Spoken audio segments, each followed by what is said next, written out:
Saudara dan saudariku yang terkasih, dimanapun Anda berada, pada kesempatan ini saya akan berbicara mengenai estetika Renaissance. Renaissance berasal dari kata re, yang berarti kembali, dan naissance, yang berarti kelahiran. Oleh karena itu, secara singkat, dapat dikatakan bahwa Renaissance merupakan periode kebangkitan kembali minat pada budaya Yunani kuno. Terkait hal ini, Renaissance mengembangkan ilmu pengetahuan modern.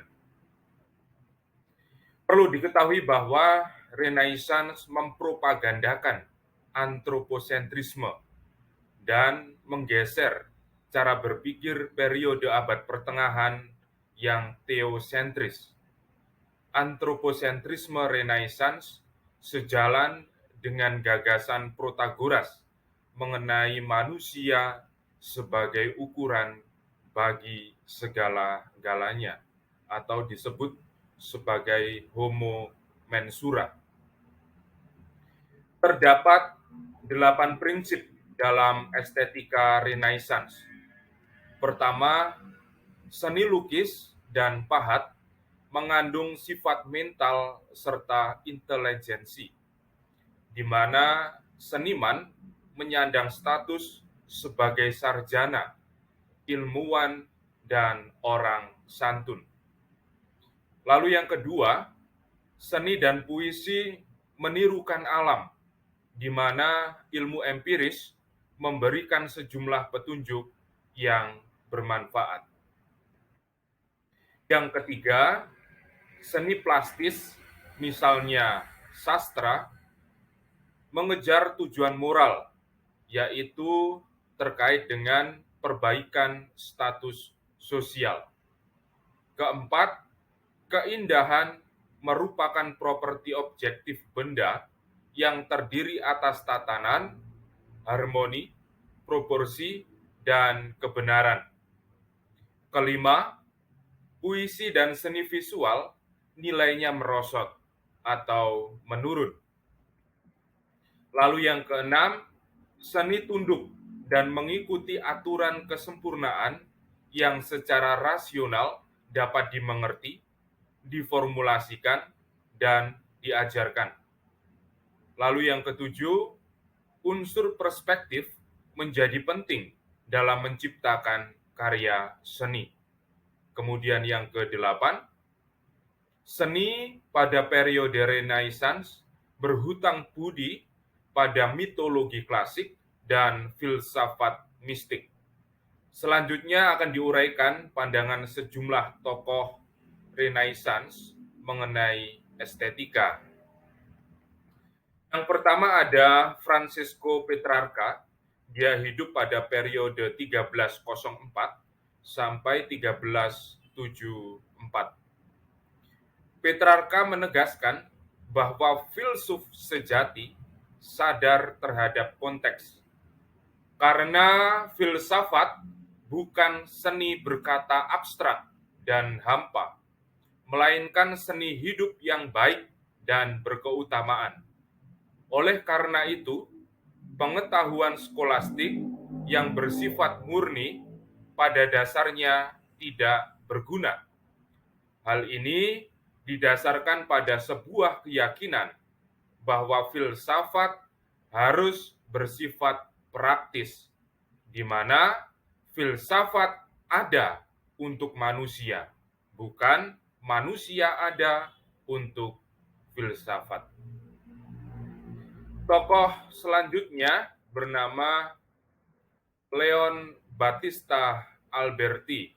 Dia hidup pada periode 1404 sampai 1472. Alberti menegaskan bahwa seniman harus mengambil inspirasi dari alam, mempelajari alam. Hal ini memungkinkan seniman menemukan gaya yang diinginkan. Karena melalui alam, gagasan yang ada di dalam diri seniman lebih mudah divisualisasikan. Terkait hal ini, ketika mengulas karya seni, Alberti seringkali menggunakan istilah kesatuan, keragaman, keanggunan, kesempurnaan, imajinasi, dan fantasi. Kemudian ada tokoh yang bernama Marsilio Ficino. Dia hidup pada periode 1433 sampai 1499. Ficino menegaskan bahwa keindahan identik dengan realitas transenden. Terkait hal ini, seni lukis dan seni pahat dipisahkan dari kerajinan praktis serta diperlakukan sebagai cabang ilmu yang lebih tinggi. Dengan demikian, melalui konsentrasi yang mengarah pada inti batin, seniman mampu menciptakan karya seni. Lalu ada orang seperti Leonardo da Vinci yang hidup pada periode 1452 sampai 1519. Da Vinci mengajarkan 4 macam perspektif. Pertama, penyusutan dan pengecilan benda ketika mundur dari pandangan mata. Kedua, perubahan warna pada benda ketika mundur dari pandangan mata. Lalu yang ketiga, objek semakin kabur apabila jaraknya semakin jauh. Lalu yang keempat, aerial perspektif yang disebabkan efek atmosfer pada warna. Selain itu, Leonardo da Vinci menjelaskan 2 tahap dalam seni lukis.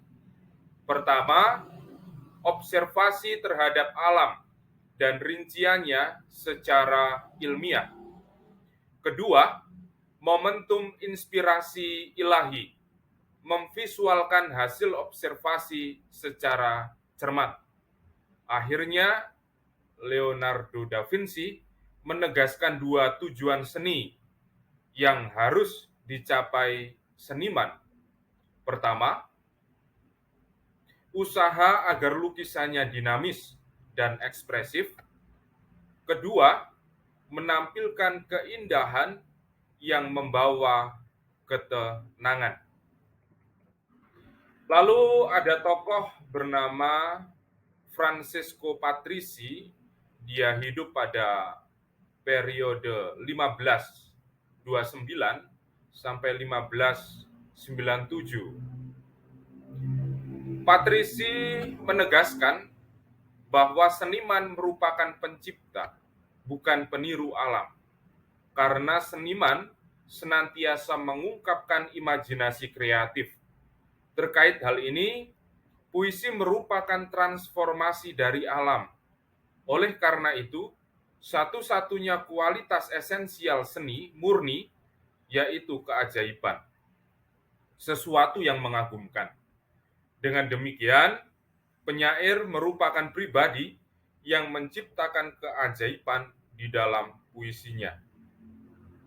Kemudian tokoh yang terakhir ada Francis Bacon, 1561 sampai 1626.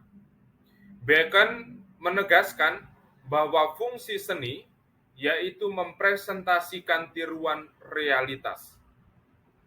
Terkait hal ini, seniman memanfaatkan kekuatan imajinasi untuk menyampaikan tiruan realitas yang diubah dan disesuaikan dengan gagasannya.